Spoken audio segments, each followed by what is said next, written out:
ঘরে ঢুকেছে, আমি আর আমার ছেলে ছিলাম। ইন দি টাইম এই জুম্মা খান, এই জঙ্গিপুরে বাড়ি, প্রতি মাসে 8 দিন করে বাড়ি যায়।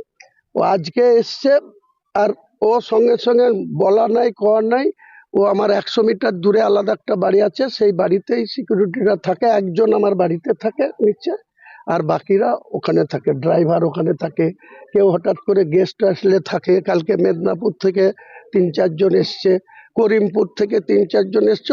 ওই বাড়িতে আমার থাকার জায়গা আছে, তাদেরকে থাকতে দিয়েছি। ও উইদাউট পারমিশনে আমার ঘরে ঢুকে গেছে। ঢুকে ও বলছে যে স্যার বাড়ি যাবো। আজকে বাড়ি যাওয়া হবে না, বাইরে যাও।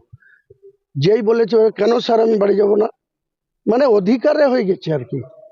একটা সিকিউরিটির ডিউটি করছে, আমি বলছি বাইরে যাও, আমি আমার ছেলের সঙ্গে কথা বলছি, ও তেড়ে যেন আমাকে চেঞ্জ করছে, কেন বাড়ি যাব না। আমি এই ভদ্রভাবে বলছি তুমি বাইরে যাও। তারপরেও সে শুনতে চাইছে না, তখন একটা ধাক্কা দিয়ে তাকে বের করে দেওয়া হয়েছে। তারপরে সে এখানে এসে কমপ্লেন করেছে। আধিকারিকরা যেটা ভালো বুঝবে করবে। আমার ছেলেকে নিয়ে এসছে, ছেলেকে তার বিরুদ্ধে যা করবে, আমার বিরুদ্ধে যদি কিছু হয় আমি আইনের দ্বারা সেটা, দীর্ঘদিন সিপিএম এর মোকাবেলা করে এসছি, আজকে আবার শাসক দলের বিরুদ্ধে গেছি। এসব ছোটখাটো হবে, এসব আমার অভ্যস্ত আছে 43 বছরের রাজনীতিতে। এসব আমি ভয়ও পাই না, কাউকে ভয় দেখাতেও চাই না, আমি কোনো ভয়ও পাই না। হুমায়ুন ছেলেকে তো এখনো পুলিশ আটক বলছে, ও কি অ্যারেস্ট করবে বা এমন কিছু কি আপনি সেটা পুলিশের, আপনি ওয়েট করুন, কিছুক্ষণ পরে জানতে পারবেন যে কেস একটা হচ্ছে এবং সেটা বেলেবল সেকশন। তাকে এখান থেকেই জামিনের ব্যবস্থা করা হচ্ছে। একজন লয়ার আসবে, তার জামিন করে নিয়ে বাড়িতে যাবে।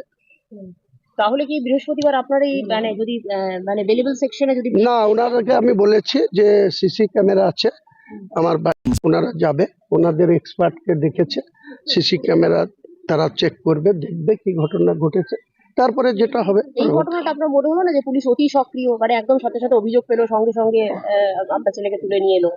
সেটা আমি আর বলছি না কিছু, সেটা পুলিশ আধিকারিকরা, তাদের কি ভূমিকা, তারা উপরওয়ালাদের নির্দেশে কাজ করতে হয়। যারা নিচের স্তরে থানা চালায় বা এসডিপিও র্যাঙ্ক, তাদেরকে তো উপরওয়ালাদের নির্দেশ পালন করতে হয়। এই ব্যাপারে আমি আর কিছু বলবো। বৃহস্পতিবার দিন আপনার কর্মসূচি কি ঠিক থাকছে?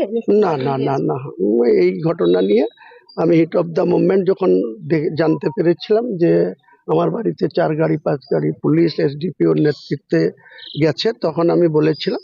কিন্তু এখন আলোচনা করে আমার যা মনে হলো যে ঘটনা সামান্য ঘটেছে, সেই ঘটনার জন্য কেস হচ্ছে, সে কেস জুডিশিয়াল দিয়ে আমরা মোকাবেলা করব। আমার নামেও হচ্ছে, ছেলের নামেও হচ্ছে, হোক না। আপনি কি আলোচনায় খুশি? আপনি কি আলোচনায় খুশি? নিশ্চয়ই খুশি, সত্যপূর্ণ আলোচনা হয়েছে। এসডিপিও সাহেব এবং আইসি হরিয়ারপাড়া অরূপ রায় এবং ওসি শক্তিপুর ইন্দ্রনীল মাহাতো, এনাদের সঙ্গে আমার সুন্দর আলোচনা। আপনার বিরুদ্ধে কি কোনো কিছু? হ্যাঁ, অভিযোগ তো আমার বাপ ছেলের দুজনের বিরুদ্ধেই অভিযোগ করেছে। হ্যাঁ।